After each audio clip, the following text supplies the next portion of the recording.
पगली बोल बोल पागल अरे ये पगली बोल बोल पागल सबके गलिया में घूम घूम बाटेली रे का? बाटेली रे अरे बाटेली रे हम मांगी तो का?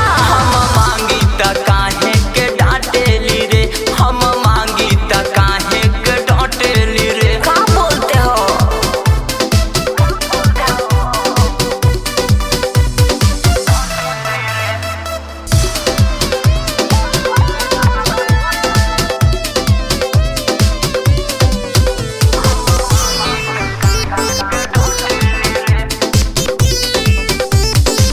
तोहरा से पूरी नहीं मनवा के आस हो दूर दूर बात कर सट जन पास हो हमरा पे कके देखा तानी विश्वास हो काहे? बड़ी मजा आई जब सट बुतु पास हो अरे चाचा हमके जरूरी नहीं खे अरे तो हमके जरूरी बाना हो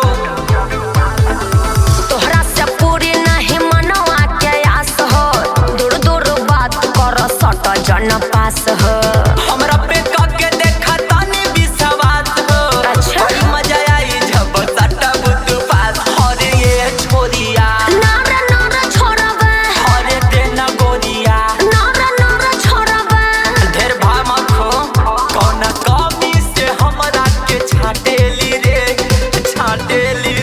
हम मांगी त काहे के डांटेली रे हम मांगी त काहे के डांटेली रे बोला बकवास मत करो।